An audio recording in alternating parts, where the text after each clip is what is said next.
सिया राम जय जय सिया राम जय सिया राम माया भगवान शिव सकल जगदि कुमार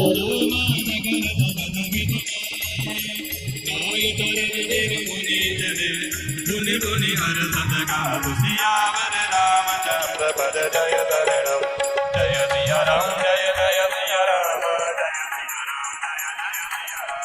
जय मुनि महिमवंत पठाई हरि बिनती गिरधहि कह जाय बहुरि शब्द ऋषि देव पहि जाय कथा मांगे सकल सुना भय मगन देव सुनत स्नेहा हर्षि शब्द ऋषि गवने केया मनुधिर करि तब संग सुजान लगे करन रघुनायक जान तारक असुर भयो तेहि कालम भुज प्रताप बल तेज विशाल ते सब लोक लोकपति जीते मय देव दुख संपत्ति अजर अमर सोजी दिन जाय आरे सुर करि विविध लराय तब विरंज सन जाय पुकार देखे विधि तब देव दुकार जय सिया राम जय जय सिया राम जय सिया राम जय जय सिया राम हो सब सन का बुझाय विधि नरुद निधन तब होय शंभु शुक्र शंभूत सुत तेहि जीतैरन सोय सियावर रामचंद्र पद जय शरणम जय सिया राम जय जय सिया राम जय सिया राम जय जय सिया राम और कहा मुनि करो बाई हो यही ईश्वर करहि सहाय सती जो तजी दर चमक देहा जनमी जाई चरनी कई सबु कीन साम पति लागी शिव समाधि बैठे सब गागी जगत भई असमंजस भारी पद विवाद एक सुनहु हमारी पढ़वहु काम जाय शिव पाई करे शोभ शंकर मन माई तब हम जायति वै निरनाय करवा उप विवाह बरियाय जय विधि भलै देव हित होय वचन तिनि कहै सब कोय स्तुति सुर नयति हेतु प्रकटे हो विषम मान जस गेतु जय सिया राम जय जय सिया राम जय सिया राम जय जय सिया राम सोरन कही निज विपति सभा सुनि मन की नविचार रामा सुनि मन की नविचार शंभु विरोधन कुशल मोहि बिहस कहो असमार सियावर रामचंद्र पद जय शरणम जय सिया राम जय जय सिया राम जय सिया राम जय जय सिया राम तदा विकर्म मैं काज तुम्हारा सुनि कह परम धर्म उपकार परहित लागित जय जो देहि संकट संत प्रसन्न अति कई चले सबई सिरुनाई तुमन धनुष कर सहित सहाय चल तमार रत हृदय विचारा शिव विरोध ध्रुव मन तब यापन प्रभाव विस्तारा निज बस कीन सकल संसार ओ प्यो जब ही बारी चर केतु क्षण बहु विदे सकल सुधि सेतु ब्रह्मचर्य व्रत संयम नाम धीरज धर्म ज्ञान विज्ञान सदाचार जप जोग विराग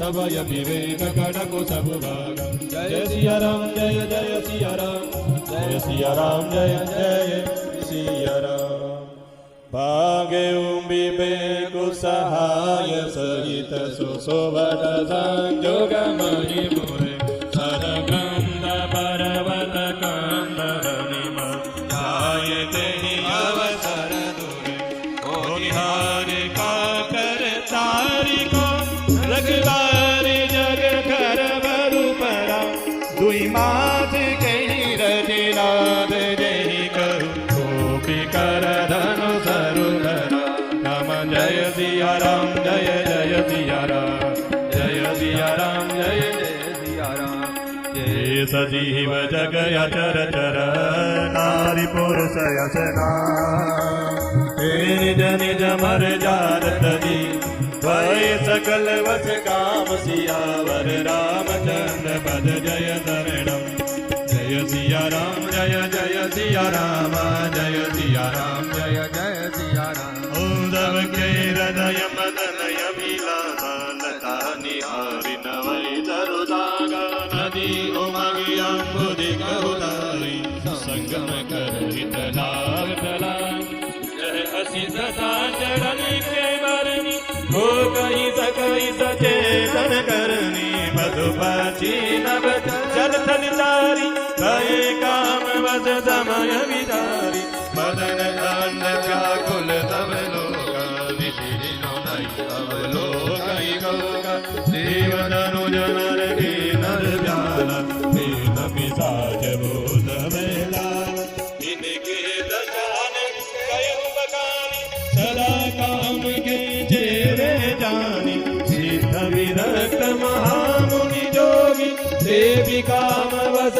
भय योगी जय सिया राम जय जय सिया राम जय सिया राम जय जय सिया राम जय काम वस जोगी सीता बस आवरण की को करे देखी चला कर नारी मय ब्रह्ममय जग रहे अबला बिलो कई पुरुषमय जग पुरुष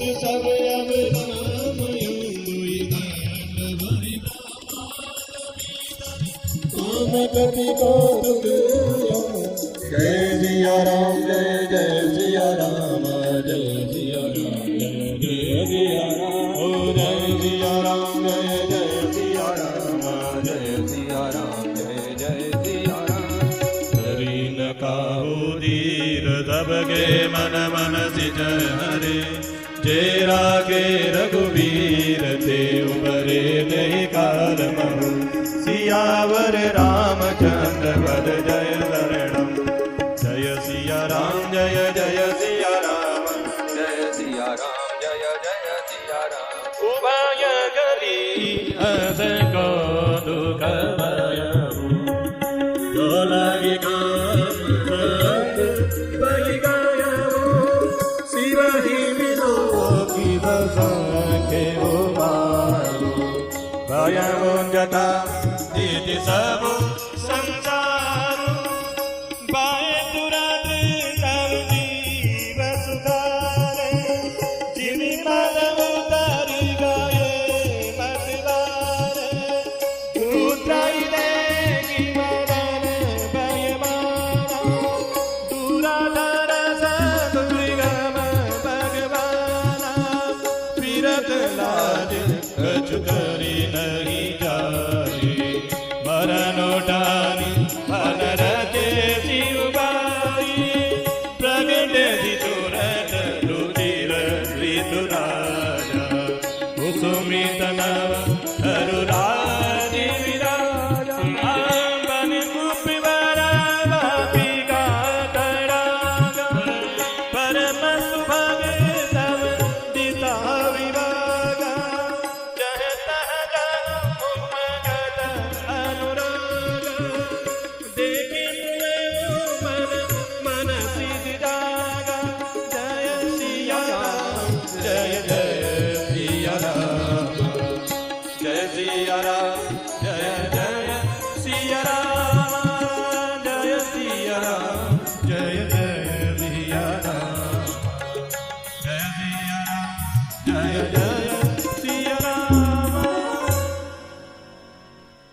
जागई मनोभव मुवे बन बन सुभगता न परे कही शीतल सुगंध सुमंद माधु मदन अनल सखासई विकसे सरणी बाहु कांच गुंजत कोल मंजोर मधुकरा कलहंस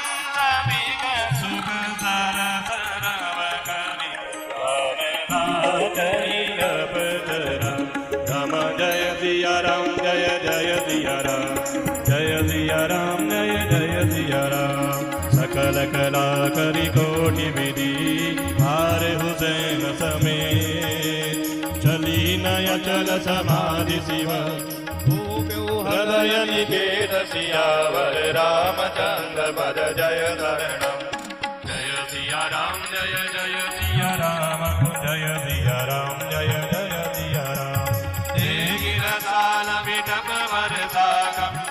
पर चढ़े मदन मन माका सुमन चाप निज सर संदाने अतिरिशता की सवन लगी ताने छाड़े विषम विधिक मोर लागे, टूटी समाधि शंभु तब जागे।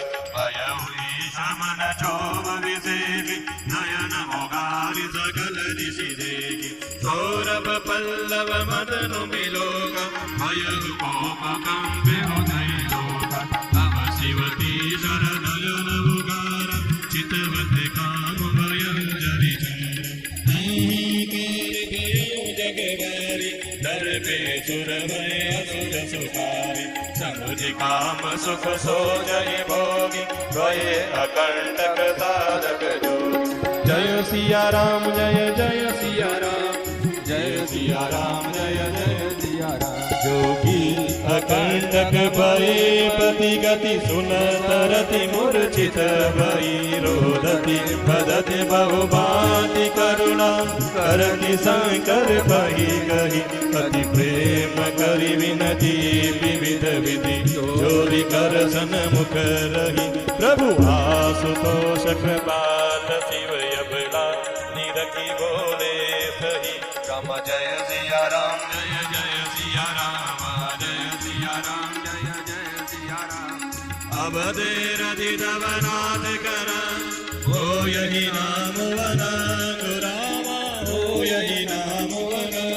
सिंधु अपु व्यापहि सबय पुरी, शनि निज मिलन कर। सियावर रामचंद्र पद जय शरणम। जय सिया राम जय जय सिया राम, जय सिया राम जय जय सिया राम। ओ जवन दुवंश कृष्ण अवतारा, हो यही हरण महामहिमारा। कृष्ण तनय हो यही पति तोरा, भजन अन्यथा हो यंग मोरा। रति गवनी सुनि शंकर वाणी, कथा पर अब कहूँ बखानी। देवन समाचार सब पाए, ब्रह्मादिक वैकुंठ सिधाए। सब सुर विष्णु विरचि समेता, गए जहाँ शिव कृपा निकेता। पृथक पृथक दिन कीन प्रशंसा, भय प्रसन्न चंद्र अवतंसा। बोले कृपा सिंधु वृष केतु, कहु अमर आएंगे ही हेतु। कह विधि तुम प्रभु अंतर्जामी, तदपि भगति वस भिनवहु स्वामी। जय सिया राम जय जय सिया राम, जय सिया राम जय जय सिया राम। ओ सकल सुरन के हृदय यस, शंकर परम उचाहु रामा, शंकर परम उचाहु। निज नयन देखा चही, नाथ तुम्हार विवाह। सियावर रामचंद्र पद जय शरणम। रामा जय सिया राम जय जय सिया राम, जय सिया राम जय जय सिया राम। ओ यह होत सब देखिय हरि लोचन, सोई कछु करहु मदन मद मोचन। काम जारी रति कहूँ भर दीना, कृपा सिंधु यह जीवन कीना। सहजति गरीबों ने कराई पसाओ, नाथ प्रभु ने कर सहज सुभाव। पार्वती तब कीन अपार, करे हो दासु अब अंगीकार। सुनि विधि विनय समझ प्रभु बानी, ऐसे हो कहा सब मानी। तब देवन दुंदुभि बजाय, बरसि सुमन जय जय सुर गाय।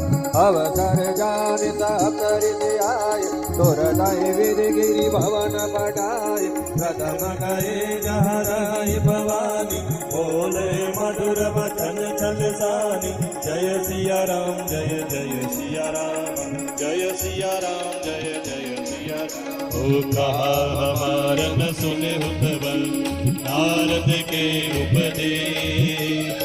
अब बात छूट तुम्हार पर, जारे हूँ काम महेश। सियावर रामचंद्र पद जय शरण। जय सिया राम जय जय सिया राम, जय सिया राम जय जय। ओ सुनि बोले मुस्काय भवानी, उचित कहो मुनिवर विचारी। तुम्हारे जान काम अब जारा, अब लगे सांबुल है सविकारा। हमरे जान सदा शिव जोगी, अज अनवध्य कामय भोगी।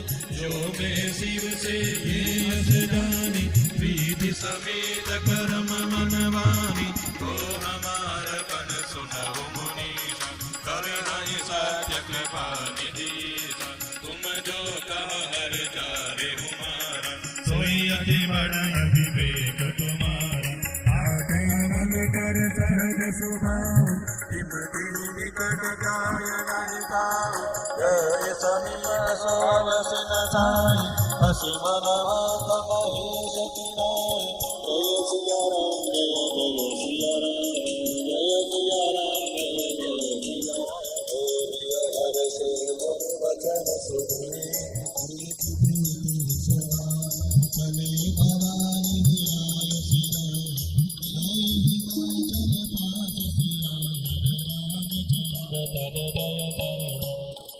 जय सिया राम जय सिया राम, जय सिया राम जय सिया राम।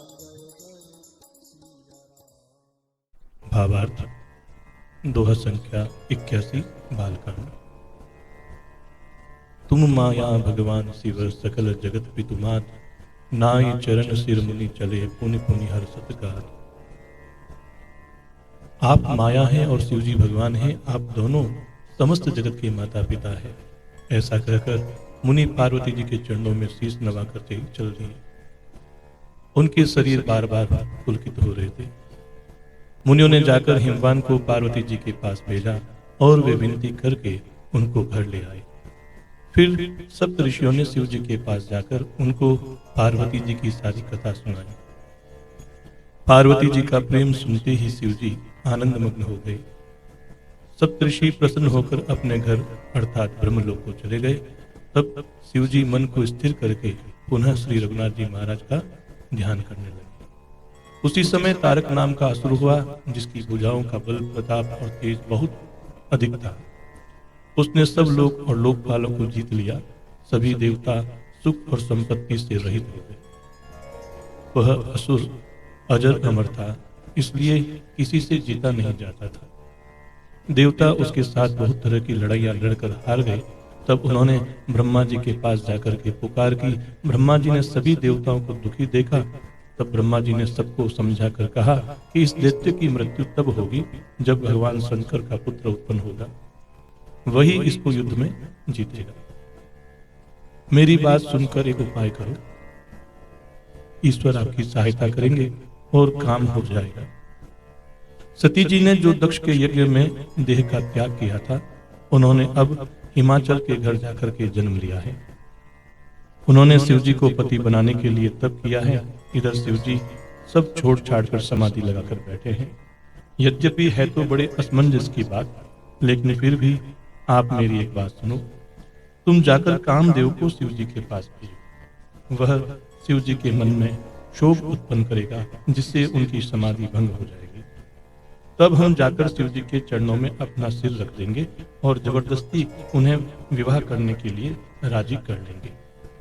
इस प्रकार से भले ही देवताओं का हित हो, और तो कोई उपाय बनता नहीं है। सबने कहा कि आपकी यह राय बहुत अच्छी है। फिर देवताओं ने बड़े प्रेम से स्तुति की। तब विषम अर्थात 5 बाण धारण करने वाला और मछली के चिन्ह युक्त ध्वजा वाला कामदेव प्रकट हुआ। देवताओं ने कामदेव से अपनी सारी विपत्ति कही। सुनकर कामदेव ने मन में विचार किया और हंसकर देवताओं से यो कहा कि शिव जी के साथ विरोध करने में मेरी कुशल नहीं है, लेकिन फिर भी मैं तुम्हारा काम तो करूंगा, क्योंकि वेद दूसरे के उपकार को परम धर्म कहते हैं। जो दूसरे के हित के लिए अपना शरीर त्याग देता है, संत सदा उसकी बड़ाई करते हैं। ऐसा कहकर सबको सिर नवाकर कामदेव अपने पुष्प के धनुष को हाथ में लेकर वसंत आदि सहायकों के साथ वहां से चले। चलते समय कामदेव ने हृदय में ऐसा विचार किया कि शिव जी के साथ विरोध करने से मेरा मरण निश्चित है। तब उसने अपना प्रभाव फैलाया और समस्त संसार को अपने वश में कर लिया।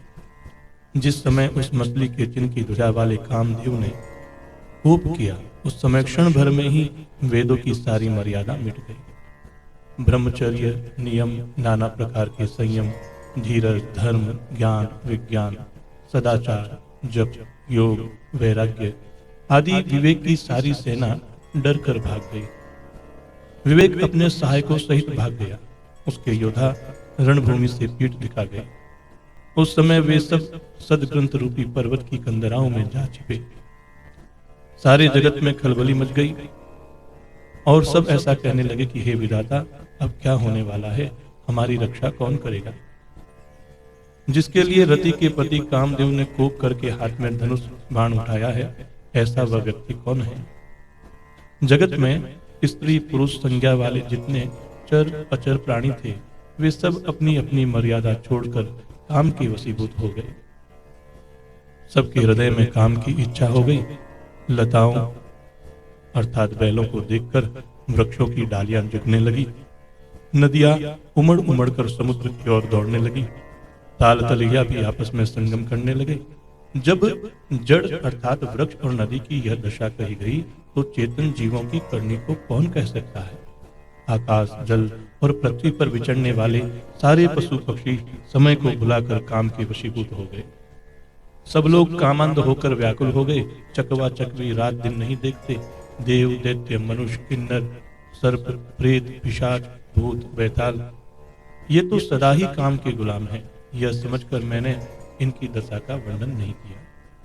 लेकिन जो सिद्ध विरक्त महामुनि और महान योगी भी काम के वशीभूत होकर के योग रहित या स्त्री के विरह में हो रहे हैं। जब योगीश्वर और तपस्वी भी काम के वश हो गए, तो पामर मनुष्यों की कौन कह सकता है? जो समस्त चराचर जगत को ब्रह्ममय देखते थे, वे अब उसे स्त्रीमय देखने लगे। स्त्रियां सारे संसार को पुरुषमय देखने लगी और पुरुष उसे स्त्रीमय देखने लगे। 2 घड़ी तक सारे ब्रह्मांड के अंदर कामदेव का रचा हुआ यह तमाशा चलता था। धरी न काहू धीर सबके मन मन सिज हरे, जे राखे रघुवीर ते उभरे ते ही काल महु। किसी ने भी हृदय में धैर्य नहीं धारण किया।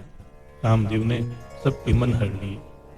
श्री रघुनाथ जी ने जिनकी रक्षा की, केवल वे ही उस समय बचे रहे। देखो, यह राम नाम जो है, निरंतर जाप करते रहोगे तो किसी भी प्रकार की वासनाओं से दूर हो जाओगे। 2 घड़ी तक ऐसा तमाशा हुआ, जब तक कामदेव शिव जी के पास पहुंच गया। शिव जी को देखकर कामदेव डर गया। सारा संसार फिर जैसा का तैसा स्थिर हो गया। तुरंत ही सब जीव वैसे ही सुखी हो गए जैसे मतवाले लोग नशा उतर जाने पर सुखी होते हैं। दुराधर्ष और दुर्गम भगवान रुद्र शिव जी को देखकर कामदेव भयभीत हो गया। लौट जाने में तो लज्जा महसूस हो रही है और कर कुछ भी नहीं पा रहे हैं। आखिर मन में मरने का निश्चय करके उसने उपाय रचा। तुरंत ही सुंदर ऋतुराज वसंत को प्रकट किया। फूले हुए नए नए वृक्षों की कतारें सुशोभित हो गई। वन उपवन बावली तालाब सब दिशाओं के विभाग परम सुंदर हो गए। जहां तहां मानो प्रेम उमड़ रहा है, जिसे देखकर मरे हुए मन में भी कामदेव जाग उठता है। मरे हुए मन में भी कामदेव जगाने लगा। वन की सुंदरता बहुत बढ़ गई। काम रूपी अग्नि का सच्चा मित्र शीतल मंद सुगंधित पवन चलने लगी। सरोवरों में अनेकों कमल खिल गए, जिन पर सुंदर भौरों के समूह गुंजार करने लगे। राजहंस कोयल और तोते रशीली बोली बोलने लगे। अप्सराएं गा गा कर नाचने लगी। कामदेव अपनी सेना समेत करोड़ों प्रकार की सब कलाएं करके हार गया, पर शिव जी की अचल समाधि न डिगी। तब कामदेव क्रोधित हो गया। आम के वृक्ष की एक सुंदर डाली देखकर मन में क्रोध से भरा हुआ कामदेव उस पर चढ़ गया। उसने पुष्प धनुष पर अपने 5 बाण चढ़ाए और अत्यंत क्रोध से ताककर उन्हें कान तक तान लिया। कामदेव ने ये तीक्ष्ण 5 बाण छोड़े जो शिव जी के हृदय में लगे। तब उनकी समाधि टूट गई और वे जाग गए। अब भगवान शंकर के मन में बहुत शोक हुआ। उन्होंने आंखें खोलकर सब और देखा। जब आम के पत्तों में छुपे हुए कामदेव को देखा तो उन्हें बड़ा क्रोध हुआ, जिससे तीनों लोग कांप उठे। शिवजी ने तीसरा नेत्र खोला। उनके देखते ही कामदेव जलकर भस्म हो गया। जगत में चारों तरफ हाहाकार मच गया। देवता डर गए, दैत्य सुखी हुए। भोगी लोग काम सुख को याद करके चिंता करने लगे और साधक योगी निष्कंटक हो गए। योगी निष्कंटक हो गए। कामदेव की स्त्री रति अपने पति की यह दशा सुनते ही मूर्छित हो गई। रोती चिल्लाती भांति भांति से करुणा करती हुई वह शिव जी के पास पहुंची। अत्यंत प्रेम के साथ अनेकों प्रकार से विनती करके हाथ जोड़कर सामने खड़ी हो गई। भगवान शंकर आशुतोष हैं, वे शीघ्र ही प्रसन्न हो गए। शिव जी अबला स्त्री को देखकर सुंदर वचन कहते हैं। अब ते रति तव नाथ कर हो यही नाम अनंगु, बिनु बपु व्यापई सब ही पुनि सुनु निज मिलन प्रसन्न। हे रति, अब से तुम्हारे स्वामी का नाम अनंग होगा, वह बिना ही शरीर के सबको व्यापेगा। अब तू अपने पति से मिलने की बात सुन। जब पृथ्वी के बड़े भारी भार को उतारने के लिए यदुवंश में भगवान श्री कृष्ण का अवतार होगा, तब तुम्हारा पति उनके पुत्र प्रद्युम्न के रूप में उत्पन्न होगा। मेरा यह वचन अन्यथा नहीं होगा। शिव जी के वचन सुनकर रति वहां से चली गई। अब दूसरी कथा बखान करके आपसे कहता हूँ। ब्रह्मा आदि देवताओं ने यह सब समाचार सुने तो वे वैकुंठ को चले गए। फिर वहां से विष्णु और ब्रह्मा सहित सभी देवता वहां गए जहां कृपा के धाम शिव जी विराजमान थे। उन सब ने शिव जी की अलग अलग स्तुति की। तब शशि भूषण शिव जी प्रसन्न हो गए और ऐसा कहने लगे, हे देवताओं, कहिए आप किस लिए आए हैं? तो ब्रह्मा जी ने कहा, हे प्रभु, आप तो अंतर्यामी हैं, तथापि हे स्वामी, भक्तिवश मैं आपसे विनती करता हूँ। हे शंकर, सब देवताओं के मन में ऐसा परम उत्साह है कि हे नाथ, वे अपनी आंखों से आपका विवाह देखना चाहते हैं। हे कामदेव के मद को चूर करने वाले, आप ऐसा कुछ कीजिए जिससे सब लोग इस उत्सव को नेत्र भरकर देखेंगे। हे कृपा के सागर, कामदेव को भस्म करके आपने रति को जो वरदान दिया सो बहुत ही अच्छा किया। हे नाथ, श्रेष्ठ स्वामियों का यह सहज स्वभाव है कि वे पहले दंड देते हैं, फिर कृपा किया करते हैं। पार्वती ने अपार तप किया है, अब उन्हें आप स्वीकार कीजिए। ब्रह्मा जी की प्रार्थना सुनकर और प्रभु श्री रामचंद्र जी के वचनों को याद करके शिव जी ने प्रसन्नता पूर्वक कहा, ऐसा ही होगा। तब देवताओं ने नगाड़े बजाए और पुष्पों की वर्षा की। जय हो, इस प्रकार से सभी लोग कहने लगे। उचित अवसर जानकर सप्तऋषि वहां आए और ब्रह्मा जी ने तुरंत ही उन्हें हिमाचल के घर भेज दिया। वे पहले वहां गए जहां पार्वती जी थी और उनसे छल से भरे हुए मीठे विनोदयुक्त आनंद पहुंचाने वाले वचन बोले। सप्तऋषियों ने कहा कि नारद जी के उपदेश से तुमने उस समय हमारी बात नहीं सुनी। अब तो तुम्हारा प्रण झूठा हो गया, क्योंकि महादेव जी ने काम को ही भस्म कर डाला। ऐसा सुनकर पार्वती जी मुस्कुराकर बोली, हे विज्ञानी मुनीश्वरों, आपने उचित ही कहा। आपकी समझ में शिव जी ने कामदेव को अब जलाया है। अब तक तो वे विकारयुक्त अर्थात कामी ही रहे, किंतु हमारी समझ में तो शिव जी सदा से ही योगी हैं। वे अजन्मा, अनिंद्य, काम रहित और भोगहीन हैं। और यदि मैंने शिव जी को ऐसा समझकर ही मन, वचन और कर्म से प्रेम सहित उनकी सेवा की है, तो हे मुनीश्वरों सुनिए, वे कृपा निधान भगवान मेरी प्रतिज्ञा को सत्य करेंगे। आपने जो यह कहा कि शिव जी ने कामदेव को भस्म कर दिया, यह आपका भारी अविवेक है। हे तार, अग्नि का तो यह सहज स्वभाव है कि पाला उसके समीप कभी जा ही नहीं सकता, और जाने पर वह अवश्य नष्ट हो जाएगा। महादेव जी और कामदेव के संबंध में भी यही न्याय समझना चाहिए। ये हर से मुनि वचन सुनी, देख प्रीति विश्वास, चले भवानी ही नाय सिर, गए हिमाचल पास। पार्वती जी के वचन सुनकर और उनका प्रेम तथा विश्वास देखकर मुनि हृदय में बड़े प्रसन्न हुए। वे भवानी को शीश नवाकर चल दिए और हिमाचल के पास पहुंचे। बोलो सियावर रामचंद्र भगवान की जय।